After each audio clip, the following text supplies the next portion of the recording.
right at the edge of the sunlight penetration where that thermocline forms, which is a rapid change in depth over a short. That's where they'll sit because that's where the oxygen is. So out there's lots of these little tiny things called zooplankton that used to frustrate us for years, but now thanks to some English flies and techniques with flies like a Booby or particularly a Blob, we can imitate the color of the zooplankton and or clusters of it, and we actually fish bead-headed blobs below indicators, static, like you'd fish Chironomid Pupa.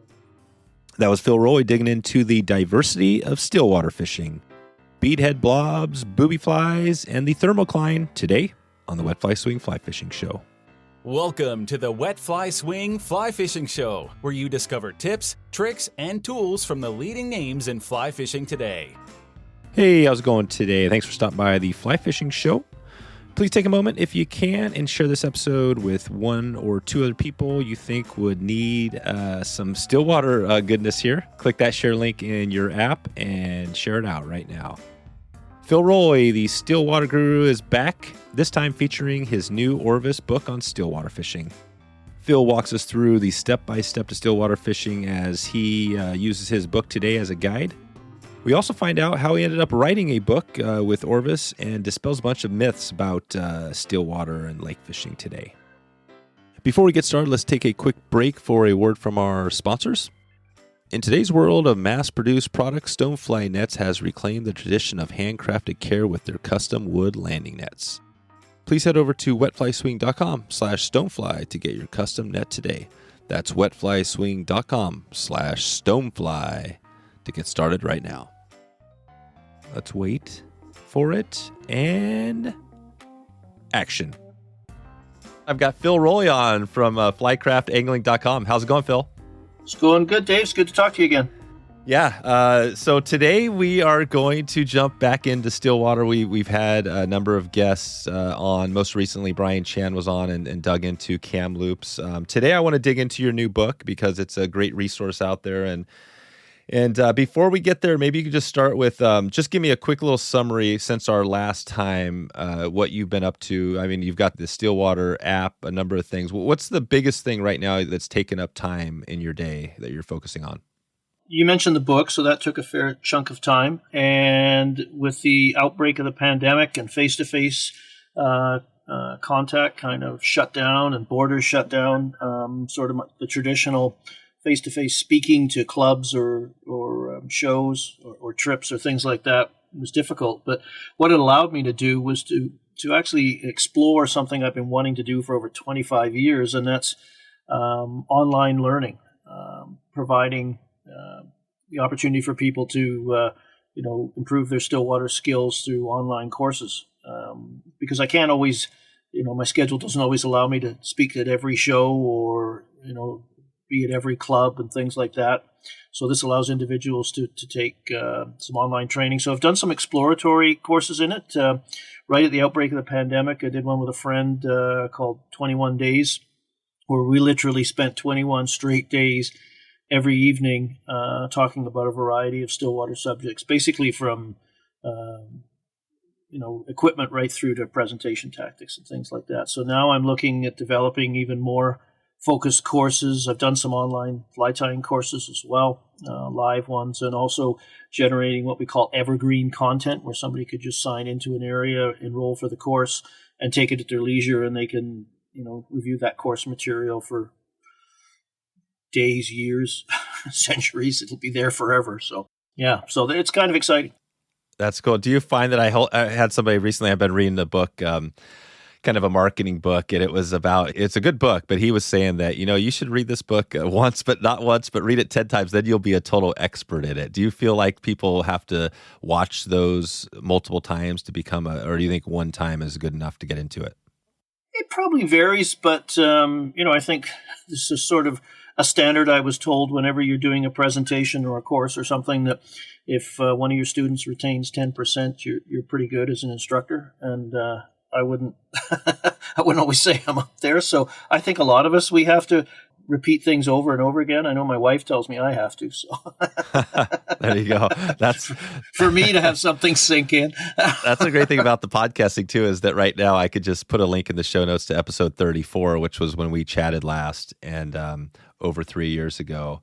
And, we talked about a bunch of, I don't remember everything, but I know we talked about a little bit more on your background and dug into some on chironomids. And you've got a bunch of, some patterns and good stuff. So I'm not going to dig deep into all that. We'll probably hit on a little bit of that today. But if anybody wants to check that, I'll put a link in the show notes so people can listen.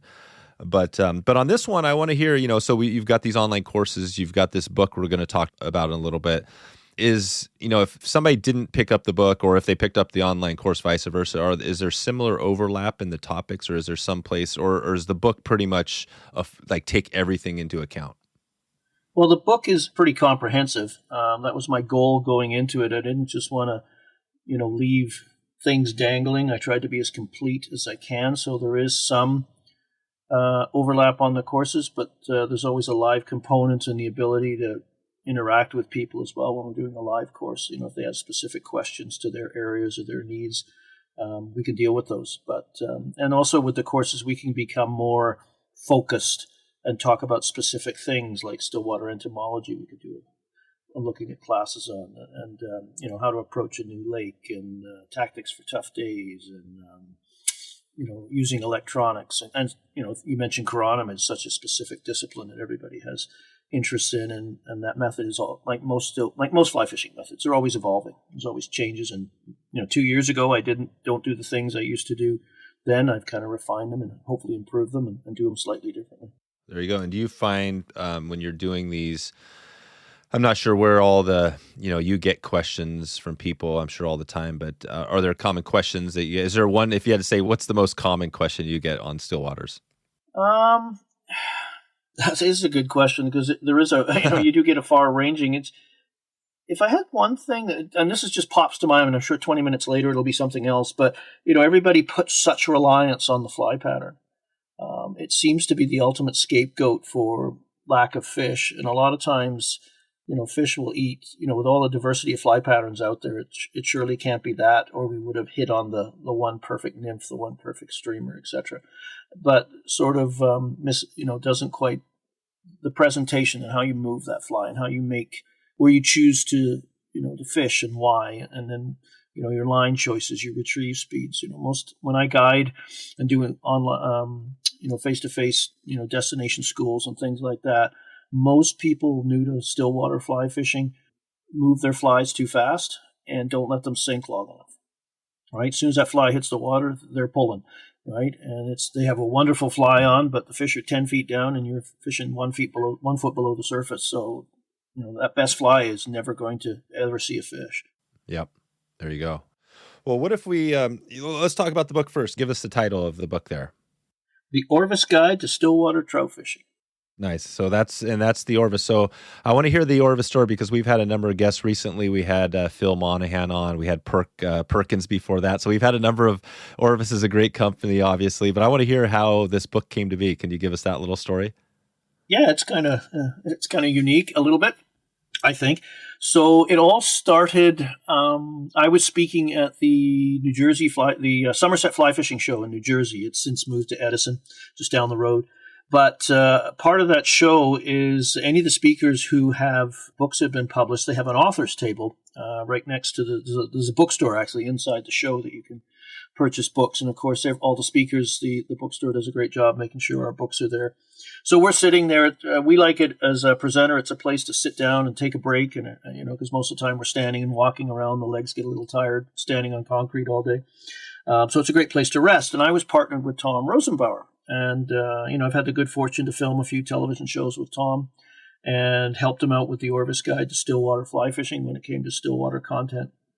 So we're sitting there just, in between people dropping by and saying hi, just catching up. And he says to me, we don't have a Stillwater book in our Orvis Guide to Fly Fishing series. He says, I think you'd be a great candidate for it. And so it was very flattering, and I thank Tom for that. And as you probably know, a lot of times at these shows, there's conversations that take place that, we drift apart and nothing materializes, but this one did. A few emails were exchanged, hooked up to the publishing company, contracts sent, discussions, signatures signed, and all of a sudden, that euphoria is like, wow, I'm going to do another book. And then the reality was, wow, I'm going to do another book. Yeah. Because that's when the work starts. This isn't my first book. This is my fourth. So oh, wow. I knew what I was getting into. But I'd always wanted to write this book. My 3 previous books were all fly tying focused. So this one's kind of, if you wanted to partner it, this is, now you know how to tie the flies. Now this is how you use them, right? And how you understand lakes. So, the original agreement was for around 80,000 words and maybe 100 or so images. And when I was done, 3.5 years later, I had provided them with 110,000 words and close to 300 images and diagrams. So it's pretty comprehensive. There you go. Nice. Well, I want to dig into that book a little bit today, just so we can maybe, if you're thinking of somebody here that's listening, somebody maybe that has some experience fishing lakes, but they're heading out to a new lake. Would that book be good if somebody just had it and wanted to learn? They've never been, say they're going to some lake in the mountains somewhere, and right, you could have a small lake, you could have a big lake. How do you focus that when somebody, because there's a lot of diversity, or are there a few things you can learn from this book that can help you on any lake? Yeah, there's lots of things you can learn on this book. It walks the readers walk through their equipment needs for lakes, all about watercraft and how to anchor a boat, my thoughts on leaders and knots and dropper systems, how lakes work, turnover and things like that. A pretty comprehensive chapter on, what trout eat, the entomology, that's important. And then retrieves, floating line tactics with and without indicators, floating line tactics for fishing dries and surface and targeting sighted fish, sinking lines, attractor techniques, a little bit of exploration in the lock style techniques, which is very common in Europe, and then talk about fly patterns. So it's got a lot in there. It's 300 and I'm looking at it here, 300, close to 300 pages. It's thick. It's 2 pounds. It's 2 pounds. Yeah. This is a big. This is like a 8.5 by 11. 2 pounds. I was gonna say 8.5 by 11. Yeah. So this is a nice book that you could. Yep. I know exactly what you're talking about. Okay. Prop up a desk with it. Whatever. Exactly. Where would you recommend? Just before we get into, because we're gonna dig into the book and this resource. But where would you, if somebody asked you like they want to get that book, where do you send them? I would send them to the online Stillwater fly fishing store that myself and Brian Chan set up a number of years ago. Of course, you can buy it in other locations, Barnes & Noble, Amazon, those kind of places. But the benefit of buying it through mine or Brian's, first of all, it's in Canadian dollars. So for any American guests out there, they're getting a discount automatically due to exchange. And all the books that we sell in there on that store are all autographed. So every book comes with an autograph. So because amazing. We do it right out of my house. So. There you go. Yeah. Awesome. So that's great. So that's a great way to get an autographed copy of that. Okay. Well, let's dig into it. You mentioned a few of the chapters there, and we won't touch on everyone in detail, but I'm just curious. Maybe we can just touch the surface on a few of these. And we've talked about some of these on, like I said, other episodes, but and maybe on the one we did last. I didn't listen to the whole thing recently, but let's start with chapter 1 in this is equipment needs, right? Is that? So we got, and I know we've talked about some of the different things you need from a equipment perspective, rods, reels, but give us a highlight of that chapter, what we should know. And let's take a lake. Let's say we are heading to that mountain lake that's kind of a medium-sized lake. You have no idea. You haven't been there. You're jumping into it for the first time.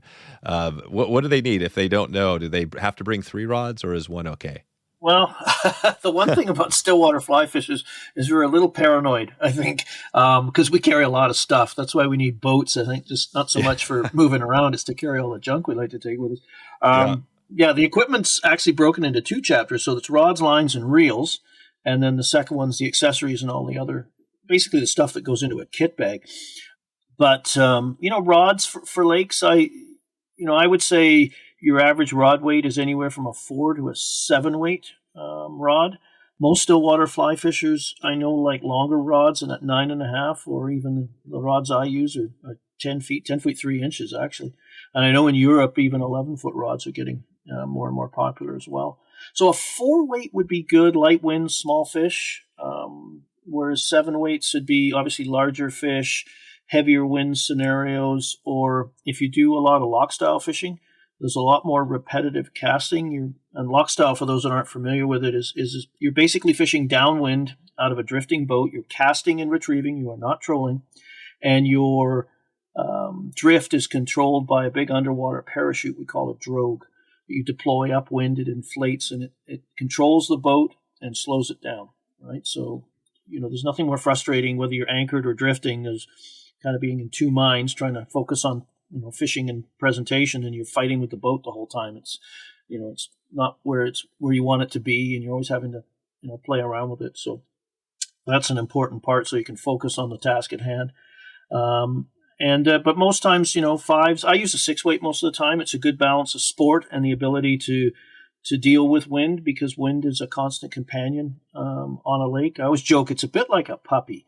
It can't come over and just in a nice controlled manner and sit beside you. It's got to jump on you and try to bite your hand and lick you, which is all good. So you need to sort of learn to deal with that, So that's where that 7-weight system would come in. Like when I go down to Argentina to fish, I've done 3 trips down there now, and working on a new one for 2022, getting the date sorted out. But that's sort of one of the places to catch arguably some of the largest rainbows on the planet. The average fish size in Lago Strobel, or better known to many as Jurassic Lake, is 15 pounds. So, but it's Patagonia. It's known for its wind, and I don't hide it. There are some days you might have it flat calm, but most times you're fishing in anywhere from 30 miles an hour and up, even 60s and 70s, and so it's rocking down there. So in those situations, 7s and 8 weights are the order of the day, between the wind and the size of the fish you're going to encounter. There you go. Okay, and I was just trying to think back to, we did an episode with Charly on Jurassic Lake, and let's see, episode 208. I'll put a link to that one as well, just because we talked about fishing that. And I guess, did you work with Charly on that? From, Charly Costanello? No, this is... Oh, okay. I do my own hosted trips down there now. Oh, cool. So I work with a lodge down there, Estancia Laguna Verde, great lodge. Has access not only to just over 14 miles of lakeshore along there, and also other smaller lakes around there as well, and just a great experience. Like when you travel that kind of way, the fishing is obviously the primary reason you go, but it's such a great, you go into a different country, from the complete other side of the world as far as the south end, and there's no Big Dipper, there's no Northern Lights, there's no North Star. It's all the Southern Cross and totally different things like that. So it's a unique experience as well. So that's right. Yeah, no, Jurassic is definitely a bucket list trip for a lot of people. That's cool. So yeah, I've got a presentation it's called Malbec Meat and Monsters. So. Nice. Yeah. There you go. Okay, and we'll hopefully have some time to dig a little more into that today as well. Give us, as you're talking about the accessories, what else? So we got the rod and just the normal stuff we could dig into, but what other accessories would be on that list?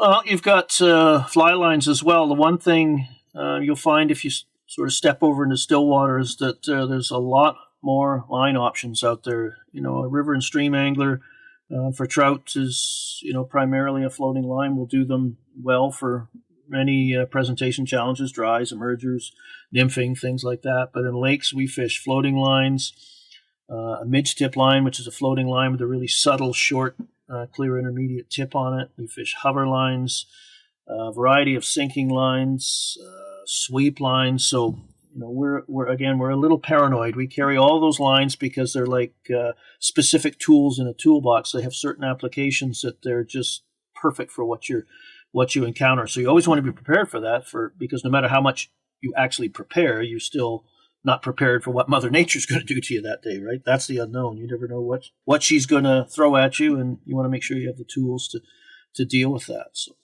there you go. Okay, and if we could narrow you down, I know this isn't easy to do, but if you just had to say, you're forced to pick one line, what are you going with?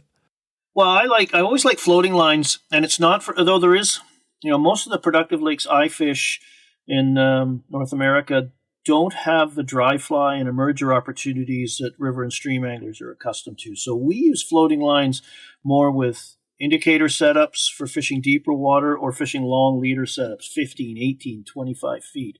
And that's, primarily what I use a floating line for, but it's a very versatile system. But it's also a system you've got to put some time in to understand how everything works. And again, let flies sink and move them slow enough, because particularly when you're using a long leader system, you're using a small weighted fly. Primarily, it's for chironomids, midges, those kind of things, but other, small food sources, scuds, mayfly nymphs, caddis, basically anything will work. I've even done it with leeches. But you're playing with the pattern weight, the length of the leader, your retrieve speed, which is usually slow, or else the fly will start to climb up through the water, and those kind of variables you're playing with all the time. But if I had 3 lines for stillwater fishing, we're not. It would be a floating line. It would be something in the clear intermediate line that sinks at around 1.5 inches, 2 inches per second, and then something fast, maybe a type 3 or a type 5 that sinks at 3 to 5 inches per second, somewhere in there. And that would cover a lot of and then they're kind of like golf clubs, and then you can, I'm actually a horrible golfer, but me too. But people have told me who are much better than me that you can navigate your way around a course with, a minimum suite of clubs, but there are certain advantages to having that, that right iron, that right wood for that specific situation. That's kind of how fly lines are. So sort of cover your bases with those 3 and then fill in the blanks as your, personal needs, wants, the situations you face, and most importantly, whoever controls your financial ways and means, right? Right, exactly. That's the struggle and the great thing about fly fishing is Yes. There's always a better new line, new rod. Oh, yeah. Yeah. New boat, right? New boat. Oh, yeah. Or boats. Boats. Before we get into the boats, I want to talk about the leader. So Sure. Let's just say for this example, we're using a floating line.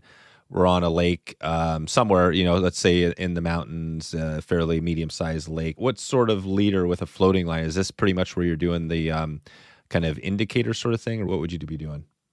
Well, if we look at indicators, that's the most complex leader system I use, because the most critical part of an indicator setup in regards to leaders is making sure between your indicator and your fly or flies is level. So it sinks perfectly straight down and level. If you use a standard 9 or a 12-foot leader, most of those leaders are designed in the trout realm for, presenting to rising fish. So half of that leader is typically butt section to facilitate a good transfer of casting energy and a delicate presentation so you don't spook that rising fish. If you use that same leader in an indicator setup, because of the differing thickness along the majority of its length, it sinks at different rates along its length. So even though you might be set to fish your flies 8 feet down, because of that differing thickness, although you're set for 8 feet, your flies aren't actually reaching 8 feet. And so the leader setup I use, I've been a number of years now, been a Rio ambassador. So they have an indicator leader that it does say tapered on there, but the butt section is only about 3 feet long. And then after that, it's level leader. So what the advantage of that is because we're using these thin level leaders, multiple flies, sometimes swivels. We've got an indicator on there. There's lots of points of contact on that leader. It's a tangle-prone system. You got to be, you don't want to be, punching line. You don't want to be making multiple false casts. The good thing about indicator fishing is we fish generally very short casts. My general rule is the deeper you're fishing below your indicator, the closer you keep that indicator to you, so you don't miss any of the subtle takes. If I was fishing 18 feet below the indicator, for example, I might only have a rod length or rod length and a half outside the indicator, right? Because as long as you're not, wherever you're fishing from, a boat or a pontoon boat, you're not having a party up there and jumping around. The fish is not going to really be looking up through 18, 19 feet of water and doing all that math. As long as you're sort of quiet in their world, they'll respond and come close. So most of the times we're using a roll cast. So this leader is, 10 feet long, regardless of the breaking strain out of the package. I like the little butt section in between and that's where I position the indicator, is right on the junction of where this leader transitions from the butt section to that level section. So that keeps your indicator close to your fly line, which aids casting. You never want to get an indicator 10 feet away from the end of your fly line. It just unbalances the whole system and it's awkward to cast. You tend to overpower, which causes, one of the contributing factors to a tailing loop and just, causes, frustrations and tangles and things like that. And then that stiff butt section, or that thicker butt section rather, between the fly line and your indicator gives a little bit of backbone to the whole system for casting. Because it's nylon, it floats. you can use the same system. I know a lot of dedicated indicator fishermen use level leaders right from the fly line all the way through, and it's certainly a good system to use. But it's more tangle prone, so if you're not used to that system, it's that butt section is going to help you. Most of the times they're using level fluorocarbon, maybe 8-pound, 10-pound level leader all the way through. That's going to when that's sitting on the surface, it's going to go below the surface, and when fish are taking very subtle, such as small bugs like again chironomids, that can cause a little bit of delay as you try to get that up through the water. Maybe it's hanging 3 to 4 inches down, but it still can put enough drag or delay on things. It may cause you to miss fish. And another is just a practical side of it is if you're using a loop-to-loop connection, a narrow diameter material, there's a risk it'll cut into the fly line and damage it. So you've got a relatively inexpensive component in screwing up a $75 to $100 fly line, right? As it cuts into the coating and waterlogs the tip and all that kind of stuff. So, and then from there, if that gives me about 7 feet of working depth, the way that comes out of the package. So if I need to fish deeper, I simply have to add tippet equal or lesser diameter tippet to the end of that leader, and then typically to a swivel, and then a final 2-foot section down to the fly. You always want to keep your swivel and flies reasonably close to each other. 2 feet, sort of my standard working. So what I do is, let's say I want to fish 15 feet, and this is as complex as I ever get with my leaders. So I've got 7 feet out of the package that leader, when I set that indicator, it's going to hang straight down below. And then I've got my final section is 2 feet. So 7 and 2 is 9, and I want to get to 15 feet down. The difference between 9 and 15 is 6. So I want to add 6 feet of fluorocarbon tippet, typically between the indicator leader and that swivel. And that's what I call the adjustment zone. That's where I'll ebb and flow the leader length. So if I need to go deeper, I would add leader in that area. If I need to go shallower, I would remove a portion of it or all of it, depending on how shallow I want to go, because you only ever want to fish an indicator leader as long as is necessary. You don't want to be fishing 20 feet a leader when 7 feet will do. Right? Because, the more you have, the more tangle prone it can become. Gotcha. And when you're fishing this, are you always thinking, well, I guess you've got balanced leeches, you've got crime. What flies are you thinking of when you're with this setup? Well, I think when we first started, because the beauty of an indicator presentation on lakes is it controls the two elements I mentioned earlier or helps control the two elements most people struggle with when they come to a lake, is getting your fly at the right depth and keeping it there. And that's simply governed by the distance between your indicator and fly or flies. So you've got that depth thing, your flies. The fish are feeding, you suspect, at 8 feet down and 10 feet of water. Your fly is at 8 feet right the way through your presentation, from when that fly sinks and settles to when you choose to bring it back and cast it again. And the retrieve speed, because you can just let it sit and let the wave action move that indicator on the surface. That transmits down the leader to the flies and jigs them very seductively. Or you can do a hand twist, you can do a strip, you can cast it upwind and light winds and just let the wind drift it back to you. There's lots of different ways you can move the fly. So it controls those two elements. Plus, I got to admit, it's just plain old fun to watch that little indicator get pulled under the water, right? It's like being a kid again. It's very addictive. I've had ardent streamer fishermen from rivers and streams, and I always tease them, they're a little hard to get them to the nuances of Stillwater, because it's compared to that, the pace is so much more relaxed and slower, right? They're used to, stripping aggressively, walking, casting, wading, mending, stripping, casting. They're always in motion. So to ask them to, sort of cast this out and give it a good 20, 30 seconds for everything to settle under the indicator, and then just let it sit or just creep it back in little 1-inch pulls, just about kills them. So there you go. we have some good fun teasing each other, because we're at one end of the spectrum to the other, and I like stripping streamers as much as anybody else. So that's right. So it controls those two elements. So that's why it's such an important and just a great setup for lakes. Are you going to use these for this setup for other species, or is it mainly focused on trout? Yeah, and we fish, that's a good question. I didn't quite answer the first one. It was originally started for chironomids, because fish can really get fixated and focused on a set depth, and that's where they feed at. It's just efficient for them to do that. So again, you could be in 15 feet of water and those Chironomid pupa are suspending 2 feet off the bottom. So, the fish are only going to feed 2 feet off the bottom. So an indicator setup allows you to do that. So that's what we started with, was fishing chironomids and chironomid larvae right near the bottom. And then other things, I think the next thing we started fishing more was leeches under there. And I often get asked, how did I start fishing leeches under there? And I'd like to say it was years of research and graphs and charts and spreadsheets. But it was my son, Brandon, when he was about 7 or 8, we were fishing.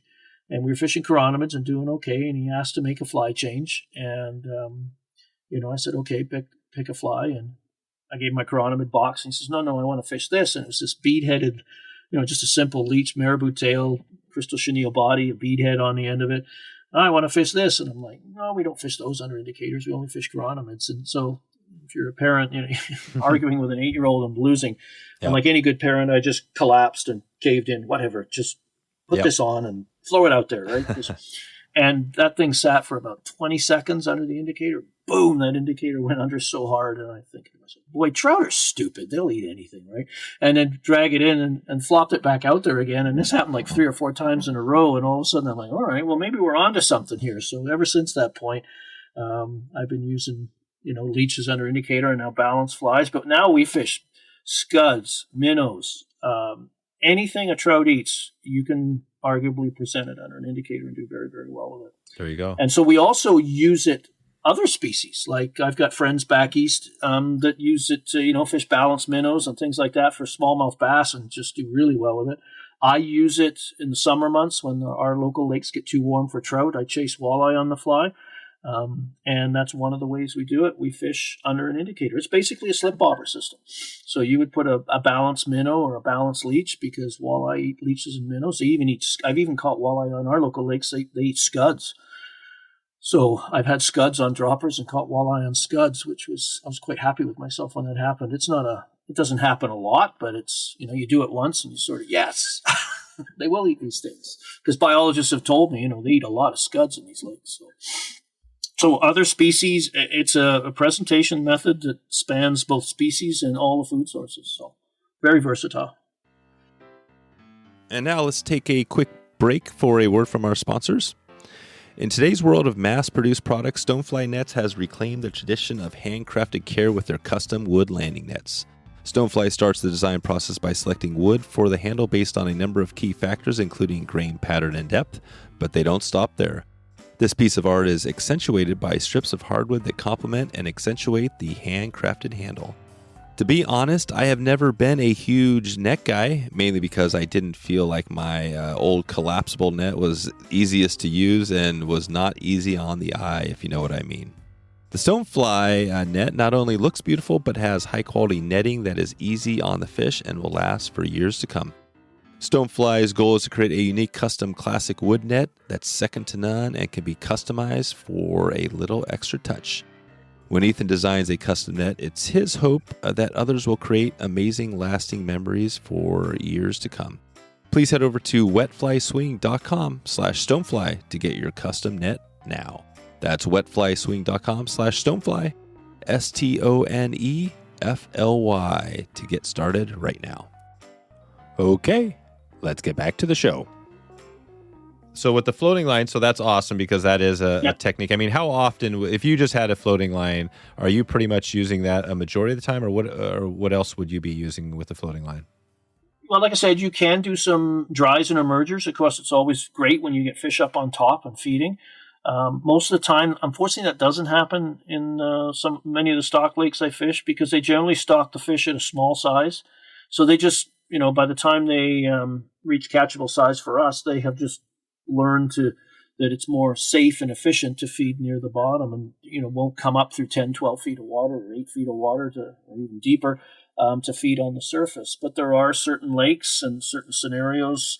I was doing a school at Corbett Lake Lodge in British Columbia this fall, and the fish were coming up and eating. They're very surface orientated in that lake. So, there's terrestrials, there's chironomids, there's caddis, there's damsels, there's a great Calabatus mayfly population. So those fish have just become used to feeding on top. Plus, they're stocked at around 2 pounds. So I think when a fish is stocked at that 2-pound average, it's for the first, basically it's a 2-year-old fish almost.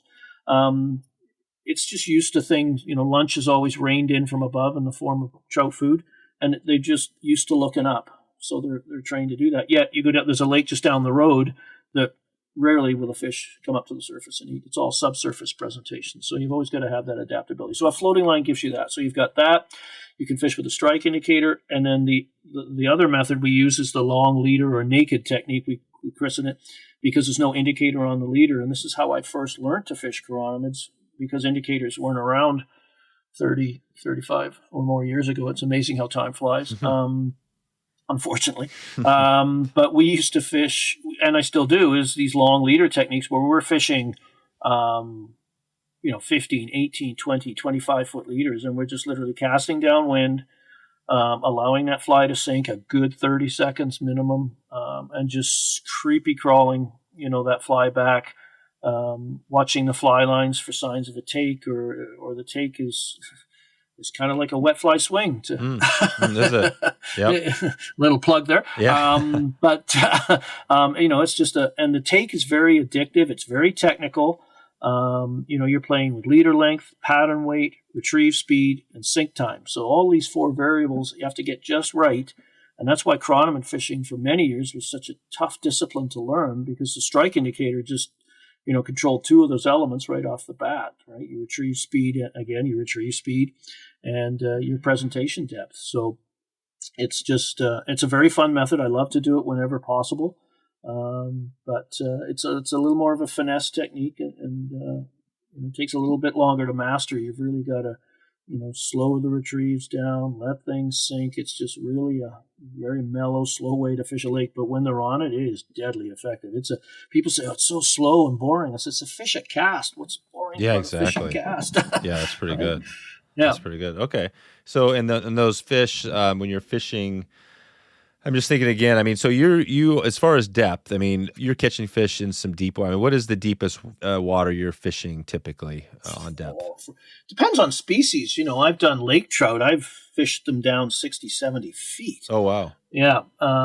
Again, takes a little bit of, I've done that at a few lodges I visited or filmed through the new Fly Fisher. I do some filming for them.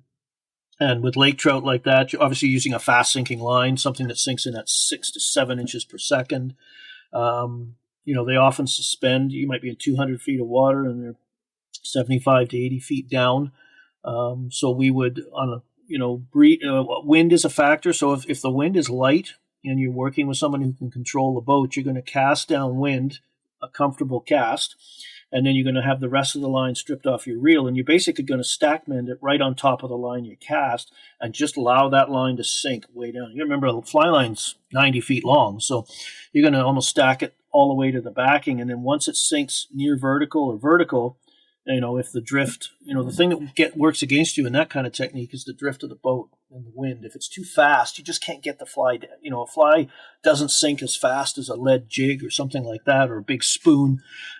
Even at 7 inches per second, it takes a little bit of time to get down there, because you're sinking it just over a foot per second, right? So if you're trying to get down 40 feet, that's just over 40 seconds, which, it seems like an eternity. Perfect for a lot world.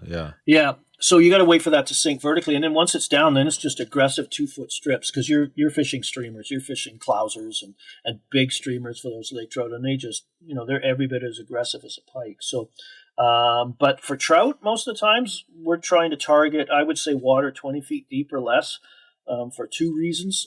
First of all, just from a presentation perspective, there's lots of different things you can do: sinking lines, strike indicators, long leader tactics. Different kind of flies and fly lines can come into it.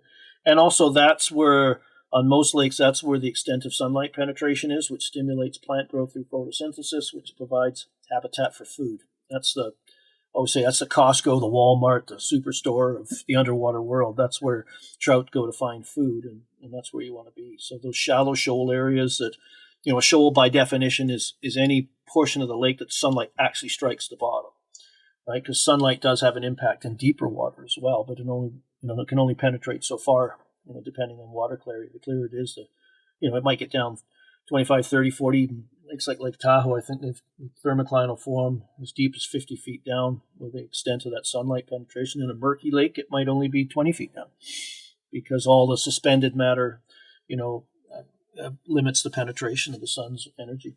Gotcha. So yeah, and obviously this all depends. I mean, what clear lake versus cloudy lake, and there's a lot of variation. We're not getting into everything, but I'm kind of touching on just that. Yeah. Again, we're kind of thinking floating lines. Maybe we're thinking about rainbow, and maybe we're thinking about a clear lake. And in that situation, you might be able to fish are feeding potentially in 10 to 20 feet of water because you're getting, and then you're getting a lot of fish, potentially as many fish in the deep water as the shallow.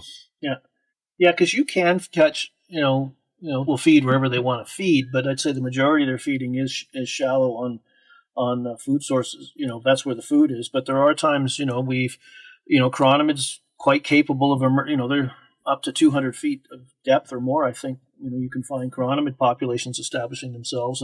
And there are techniques we use when we've had emergencies where trout are taking chironomids in 30, 35 feet of water, getting down, or they'll go off and suspend in the warmer months out there because there's, the deeper right at the edge of the sunlight penetration where that thermocline forms, which is a rapid change in depth over a short, that's where they'll sit because that's where the oxygen is. So out there's lots of these little tiny things called zooplankton that used to frustrate us for years, but now thanks to some English flies and techniques with flies like a Booby or particularly a Blob, we can imitate the color of the zooplankton and or clusters of it, and we actually fish bead-headed blobs below indicators, static, like you'd fish Chironomid pupa, and it's very, very effective when they're feeding on zooplankton, right? Which was something in the past. You're talking about. So I don't tie size 96 flies. I joke. So, when you discovered fish were feeding on zooplankton, using a careful use of a throat pump, you'd be like, your shoulders are dropping, like, oh, great, right? Well, nowadays we get, yes, we get to fish blobs. We can handle this. So there you go, on the blobs. And we talked about the Booby with Brian Chan. Yes. It was, we had a good laugh about that, but he dug into that on that episode. Yeah, I have a whole chapter on attractor fishing because, nice. In the book, because fish don't always everybody thinks trout take or fish in general take our flies out of a feeding response, but that's not always the case. You can trigger a reaction from them by appealing to their naturally aggressive nature, territorial. You come into their space, or curiosity. A trout's mouth is its hands, and particularly freshly stocked fish. They all of a sudden they're dumped into a new environment, and they've got to learn how to feed. They didn't, nobody gave them a manual and nobody gave them a hatch chart. So, as a friend of mine said, they're like 2-year-olds. Everything's in their mouth. So they're samplers, right? And that's all we want is to put the fly in your mouth, and we'll deal with the reasons why after. There you go. This is great. No, I've been thinking, just again about the chapters, and we've been touching on a lot of this. Let's take it back to there again. So we talked about, rods, reels. I guess chapter 2 was kind of accessories. Now chapter 3, let's just touch briefly on boats. So I know. There's a lot of different boats you could use, float tubes, all sorts of things. But if you're going to a lake, maybe you could slide a boat in, maybe not a gigantic boat, but something pretty easy. What's the best boat? Oh, God, how long's a piece of string? That's a tough question. Because it's personal preference, budget. Like you said, there's float Let's tubes. Say no budget. Let's say no budget. Oh, wow. No budget. Yeah. Oh, trailered boat with all the toys. I do a lot of instruction and guiding. So I like to fish out of a boat because I have my clients right there with me. I certainly enjoy pontoon boats and float tubes. In fact, when I was first starting out Stillwater fly fishing, for my budget, a float tube was perfect because it was inexpensive. I could deflate it and throw it in the car, inflate it at the lake, and I was fishing, right? Whereas a boat was an investment.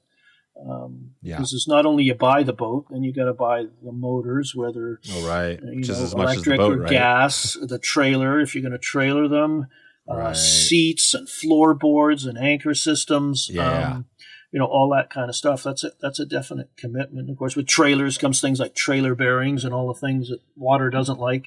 There's a maintenance factor to that, but there's also with a boat you can go pretty well go anywhere. You can handle a lot more. Larger lakes, you can handle a little more inclement weather and chop and things like that.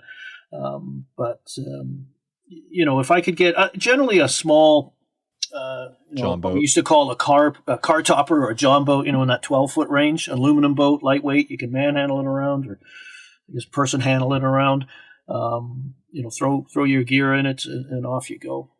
Like, is a trolling motor a lot of times good enough, or should you have some sort of a bigger, like a gas or whatever? It depends. And a lot of times it's regulation bound. A number of the lakes I fish where I am in Alberta, a lot of them, the trout lakes, the quality trout lakes, are electric motors only. They're small, so that's what you use. Electric motors are, you got that heavy battery, and now you got these new lithium batteries that weigh next to nothing, but they're spendy, but they last longer. So you just throw that in the back and you're gone. Whereas an outboard, again, is, I've got 2 boats that I fish out of. I've got a 14-foot Marlon that I use for most. That's a flat bottom John boat style that I use for most of my small lakes fishing. But I also have a 17-foot G3 with a 40 horsepower on the back of it. So that's bigger waters. So you're trying to choose the right tool for the job. I wouldn't put that big 17-foot in a little pond.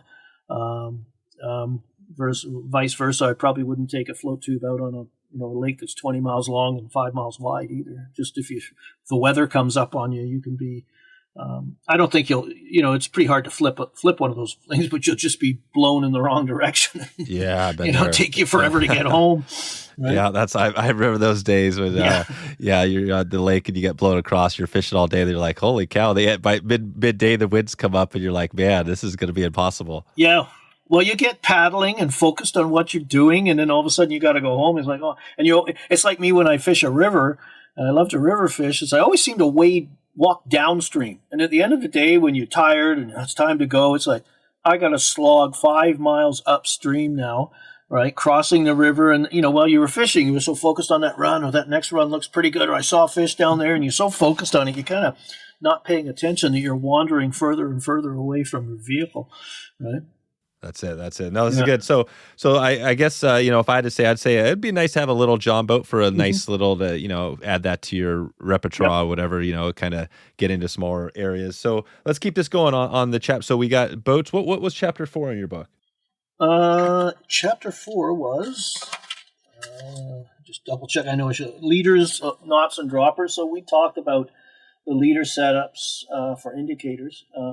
I'll talk a lot about droppers and different dropper setups, multiple flies. And not every place allows it. Like you mentioned, Brian was on there. In British Columbia, they're only allowed to use single fly there. But you can fish 2 rods if you're in a boat by yourself, right? So, and I know in other states like Oregon and California, you can fish, I believe it's an extra rod if you purchase an extra license. You might know more about that. But I like fishing droppers. I like fishing multiple flies. Because obviously you can fish different sizes, different colors. Perhaps the most important thing, you're fishing different depths. As I mentioned, depth is one of the, you're trying to find out where vertically in the lake the trout are fishing. Multiple flies allow you to explore those kind of waters faster and more efficiently than a single fly setup. And they add weight, so in windy conditions. All right. Two bead heads weigh more than one. There you go. So get down, and it's again, there's a fun factor to it. Right? When you catch a fish, what fly did it take? Yeah. Do you find that tungsten beads are better than the regular beads, or does that matter that much? I use tungsten beads on balance flies and jig flies because that's part of their component. But for the most part, my chironomids and mayflies and damsels, anything that I use a bead head on, is going to be brass, because tungsten sinks so fast that, when you're fishing non-indicator techniques and you're trying to fish slowly, that tungsten it's too much. The sink rate of the tungsten overpowers your retrieve. So the fly, I use brass most of the time, There you go. That makes sense. Yeah. Okay, so that's droppers. And again, like I said at the start, we're not going to dig fully. If somebody wants to go deep, they'll have to grab your book. Yeah. But let's go. So chapter 5. What was that again? How lakes work, which is probably a really important chapter because people always want to know. A lot of questions I get asked. I'm at a new lake. Where do I go? Do I go shallow? Do I go deep? And it's such a subjective question. And this was a chapter Brian helped me with.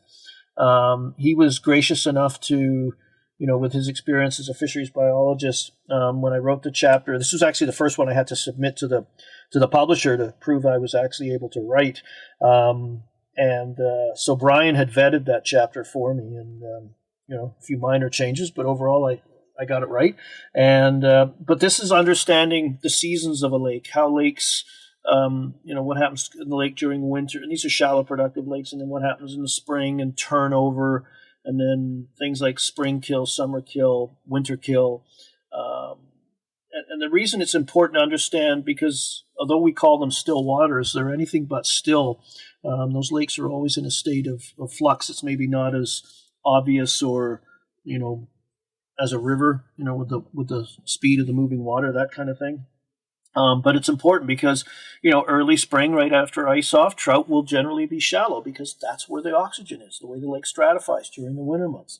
And then the lake becomes the same temperature and gets stirred up by wind and turns over, and then that disperses the trout. There's now oxygen content, throughout most of the lake, so they can move around, and a lot of it's all to do with oxygen content, because the fish can't breathe properly or function properly. It's like you and I, the analogy I use, if you and I ran the Boston Marathon and I actually survived without, an ambulance or something, and I come running across the finish line and somebody jams a bacon cheeseburger in my face and says, have a bite, I am not interested in eating. No. I am interested in getting my body back in balance and breathing and all those kind of things. Right. So again, maybe a little bit of an abstract analogy, but just if the trout aren't comfortable with their breathing habits, finding oxygen to their liking, oxygen content to their liking, I don't think they're going to be much interested in feeding. They're going to be struggling.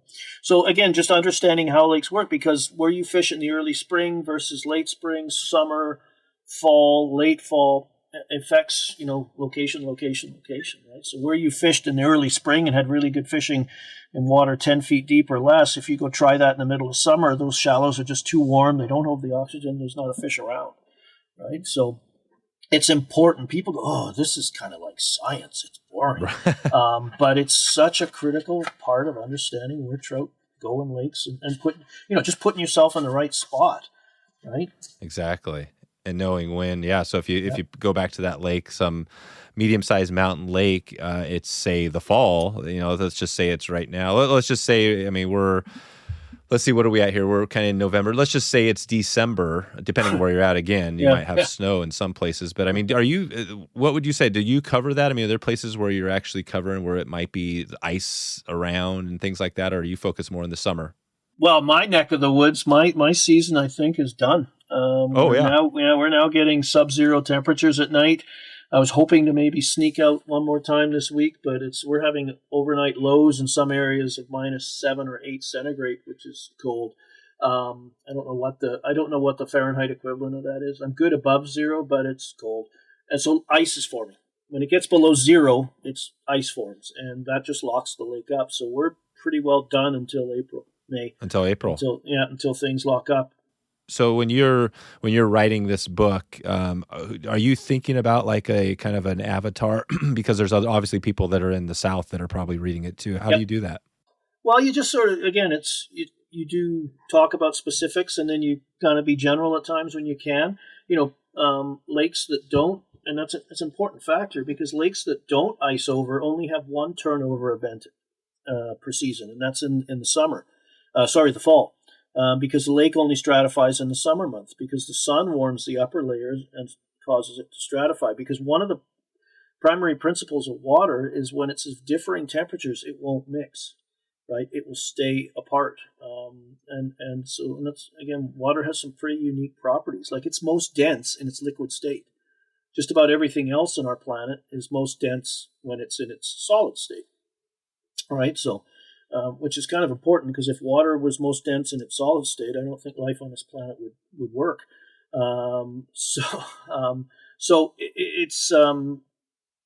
It's got some unique properties that have a real influence. Yeah. No, that's definitely one of those chapters that I think you got to probably read your book, and then also probably read a couple more books, right? To get and read it a couple of times. And there's some great resources on places like YouTube as well. That you can, there's a University of Oregon, I think, has a the whole turnover thing. And it's a long video to watch. It's like 15 minutes or so, which is long, probably by YouTube standards. But he takes an aquarium and just shows the impact and cooling it and adding warmer water and using a hair dryer to simulate wind and putting ice in. And he uses dyes, and you can really see how everything separates and, stratifies and things like this to understand how lakes work, right? And the trout, like all of us, we're slaves to our environment. Yep. No, that's awesome. Yeah. Cool. Well, I'll leave that. And as we look at this now, I'm looking at the time we have left. I think we'll touch on a few highlights that I'm interested in. And we did touch on the, floating lines, a little bit on some of this stuff, but let's just go into the entomology piece and just talk briefly about this. What, obviously you hear a lot about chironomids, you hear a lot about different species. If you're thinking, bring it back to that floating line again, what are we thinking about for entomology? Are there like just a bunch of insects, or is there a good way we could focus this? Well, that's one of the primary draws to stillwater fishing. If you like matching the hatch, stillwaters are a hatch matcher's delight. There are so many different food sources available in lakes. Unlike rivers, some lakes are known for better bugs of this or better bugs of that. But we talked about chironomids. There's and chironomids are the egg, not the egg. Sorry, we don't imitate eggs. Chironomid eggs, larva, the pupa, even to some degrees the adult. We've got leeches, dragonflies, damselflies, caddisflies, mayflies, although not to the same extent that we have them in rivers and streams. There's less species available in lakes, but usually in lakes where they occur in large numbers. Bait fish, crayfish, snails, zooplankton, which we mentioned. Yeah, tons. Tons of food sources, terrestrials, things like that. All those things are in there. And again, like with Brian helping me out, I had Rick Hafele, who's you might have had Rick on before. Yeah, we've had him on. Yeah, he's a good friend and a former aquatic entomologist and fly fisher, a great combination. So he reviewed that chapter for me as well. So again, just want to make sure the sciencey stuff was accurate. Yeah, that's great. Yeah, no, Rick, I'll put a link to that one as well. He's great guy. It's really interesting. We've talked about this before, but the fact that Rick is a fisherman and an entomologist, and you tend to not find a lot of those people. Do you find like there's not another? I mean, because again, why do you think that is? Is that just because it's a hard? I don't know why. You'd think there would be a couple hundred of Rick Hafele type of people out there, but there's not. And it's also fisheries biologists and things like that, because a lot of times I talk to them, and maybe I deal with these things all day long in my day job. I really don't want to go out and play with them on weekends, right? I need a break. Or they are obviously linked to the environment, but they chose a different, whether it's a different hobby or something to do with the environment. But it is pretty rare to have that. I've had the good fortune of fishing with Rick. We fished the Missouri River in Montana. Oh, wow. I think he and I had more fun seining rivers and looking at bugs and fishing some days, right? So people must have thought we were just two weirdos. Totally nice. That's good. No, Rick's good. He's a funny guy, and obviously he's. I'm not sure if he's still playing in a band, but he used to be in a. I think he still dabbles in it. He's still got his drum set. I visited his house once when he lived just south of Portland in Astoria, I think it was. And he had a drum set set up in one of his rooms. I was quite impressed. It's quite the drum set. Oh, nice. Yeah, I haven't seen that. That's cool. So let's go into the retrieve. You have a chapter on retrieves? Yes, I do. What do we need? Give us a quick little snippet. What do we need to know about retrieves? There must be just a lot of diversity there. Yeah, there's different kinds of retrieves. We talk about, the hand twist, the strip, the roly-poly, pinch strip, and basically with any retrieve, you're playing with four variables: the length of the pull, how the distance you pull the fly line, the speed of that pull, the cadence, sort of the tempo, the retrieve rhythm you use, and then the pauses, because just about every food source moves a little bit and then takes a break. It moves a little bit, takes a break. And quite often those pauses are the most important element, because the trout is attracted to the fly by the movement, generally, because they're big eyes, they're sight feeders. And then, of course, they like what they see, and then that fly stops, and then they can get it. And we also talk about the hang, which is arguably the most way you can improve your catch rate. And the hang is literally where at the end of every retrieve we pause or hang the flies, for a period of time before casting again, because a lot of times trout will latch onto your fly during the retrieve and they're interested and not committed. And then you go to raise the rod to cast again, and that causes the fly to rise up and increase speed. And that's sort of the trigger that flips the switch in them to go kill it. And you pull it out of the water right when they want to get it. So you'll get a grab, but you miss it. Or, there's a boil at the surface or a flash of silver or whatever. So what you do with the hang is, as you're going to go in, you almost go like into a roll cast with a slow rod raise, and you're gathering line, and you literally watch the fly just sitting below the surface to see if anything's following it and behind it. And it's really exciting, because if there is, you see the whole thing right in front of you, right? And you do a slow rod raise, a fast rod raise, hang it for 5 seconds, 10. I remember hanging a fly once on Henry's Lake in Idaho for a good 20, 25 seconds before a rainbow came up out of the depths and took it. So it just, those are fish you would never catch because you pulled the fly away from them and started casting again. We talk about that. That's a really important part of any presentation. So all those kind of things. There's a lot to it, yeah. And how do you figure out, so on that hang, and it's interesting because I remember we had way back in episode 72, Rachel Finn talked about the hang, which is more like, her hang was like, it's all about the hang. It's all about more like getting in the flow of, kind of whatever that flow is of your fishing. But this hang, how would you know? How do you know the retrieves, the hang, how long? Is that just, you just try everything? Yeah, you experiment. Generally, it's, for me, water temperature, like most insects or food sources, they have similar motion patterns. They move a little bit, they stop. They move a little bit, they stop. They change direction, they stop. And obviously the smaller it is, it's just moving slower because the poor little thing can't go as fast as a little bait fish or whatever. But a lot of times it's water temperature driven. So generally when the water temperatures are cool, that influences a trout's activity rate, its metabolism. So you generally got to fish things slower. If the water temperature is sort of right in their wheelhouse, and for me, I use 50 to 65 Fahrenheit, sort of I call it the happy zone, where most, every trout's got its own specific little preferred temperature range it's most active in, but that usually covers the lion's share of them. And what they're eating too. If they're chasing minnows and things like that, you're going to fish a little more aggressively. You're going to match sort of the attitude of the fish at that moment. But most times, again, right back to the beginning, most people don't move their flies slow enough because most food sources, they don't have rocket packs strapped to them. Just start slow. Again, back to the indicator. That's why that works so well, because you can just let it hang and let the wave action animate the fly for you. There you go. Yeah, that's a great tip. So just start off. Maybe if you don't know, just start off as slow as possible, then slowly work faster.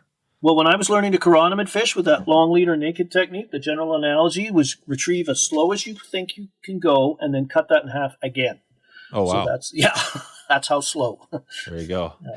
And what would be your, so I guess maybe that's the answer. If you had to say your favorite retrieve, and I know there's a lot of combinations, but it's just some sort of slow, or what do you say? If somebody asked you, what is your favorite kind of most effective retrieve combination? Oh, that would be a hand twist, because the hand twist, figure eight, hand weave retrieve, it's got a number of names. It's a busy retrieve in that you're moving your hands, but the fly isn't really moving that fast, but it keeps our naturally impatient nature somewhat at bay. And depending on the numbers of fingers you use to bring the fly in, the hand twist is basically you pinch the line, pull a little bit off, and then use your fingers to roll and catch a length of line. And it's kind of this hand weave retrieve that brings the fly in.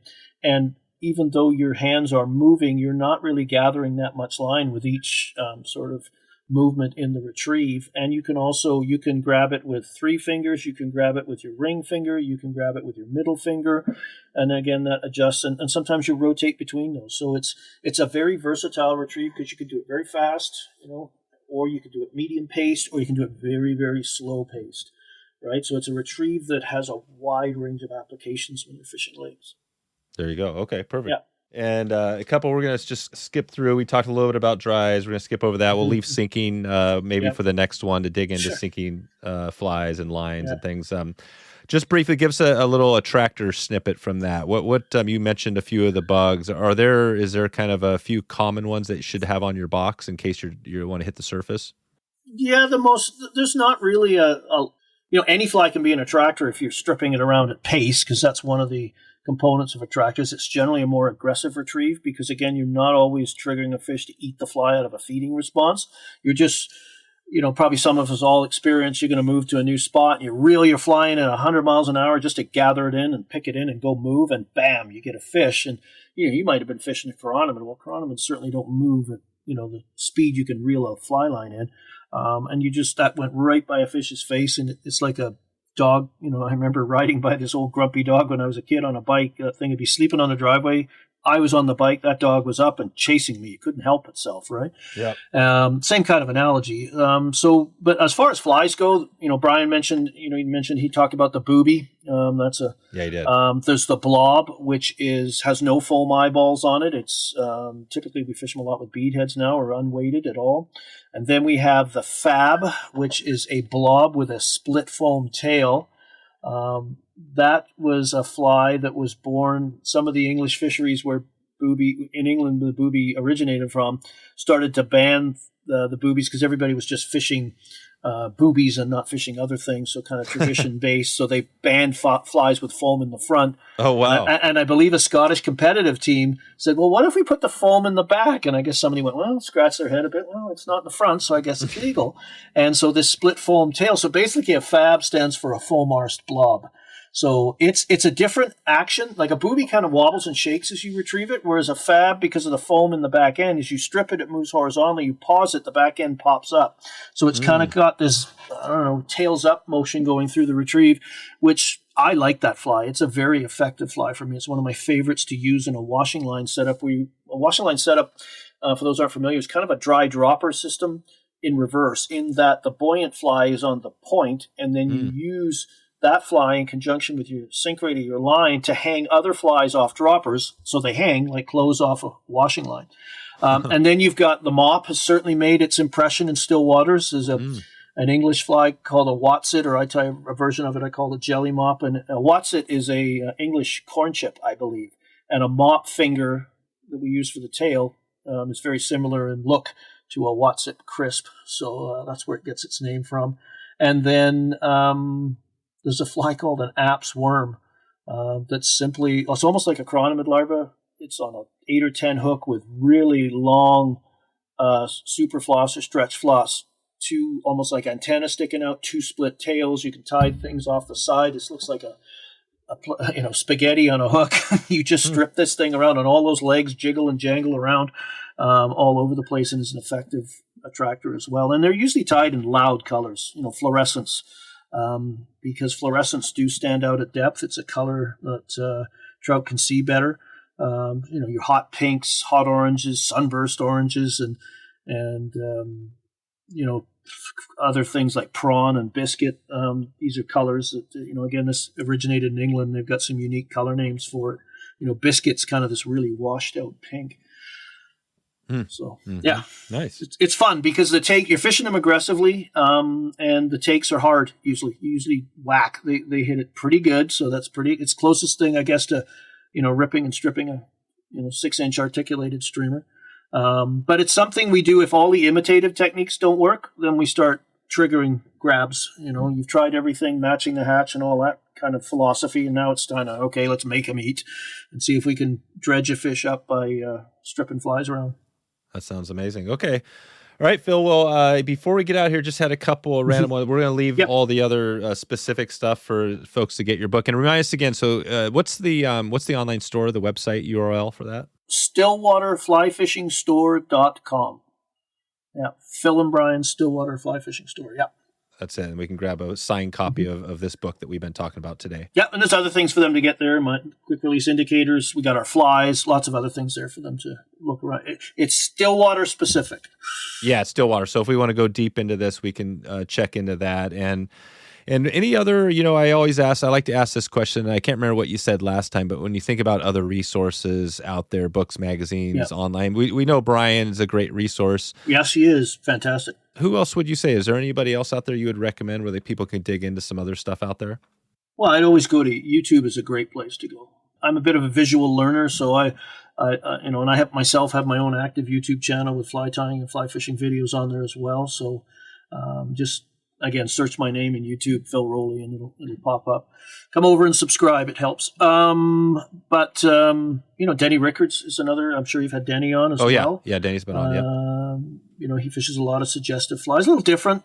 Some of his strategy. I'm sort of this collage of different. I'm influenced by lots of different people, and I have had learned things from people like Brian and Denny, and I have learned things from students who have a day on the water's experience, and they do something a little different because they have no preset notions or biases, and I just made sense to do it that way. And it's like, wow, that's pretty effective. And I might be able to drill into it a little deeper and know the reasons why, but I'm certainly not proud enough to go, well, I'm going to use that next. I actually had a student in one of my schools that was fishing dry flies, parachute Adams, over 30, 40 feet of water on that lake I mentioned earlier, Corbett Lake, that has this, and he was letting it sit and then give it a strip, letting it sit, and he was pulling fish up, and they were eating that dry on the surface, something you would never think to do. And I'm like, well, it's in the back of my knowledge chest now, and I will certainly, when I'm visiting that lake, give that method, there you go, consideration.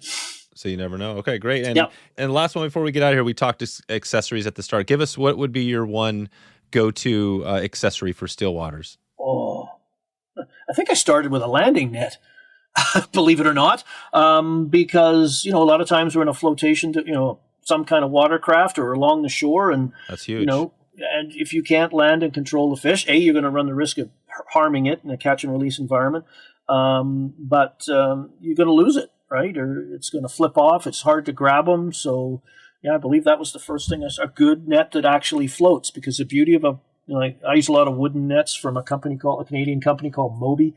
They make a wide range of nets for rivers and lakes. And the beauty of a wooden net is when you land the fish, you put your rod down, you can leave the fish in the net. You can actually let go of the net and let it float right beside the boat. Now you've got both hands to get the fly out of the fish, to, if you need to get a picture, a quick lift and hold it up and, get it back in. If the fish starts to struggle, you can just drop it back in the net. It can rest. It's breathing.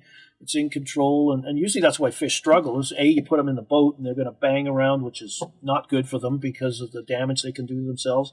And they can't breathe. So you can imagine yourself, if you just run around the backyard doing sprints and then somebody jams your head in a bucket of water, you're probably going to freak out a little bit because you need oxygen. You need to get control again. So that was probably the first one. There's just tons of, that chapter covers things like clothes pegs and like little weights to set indicator depth and bobber stops. There's a lot of niche-y little things that I use to make my day on the water a little more enjoyable.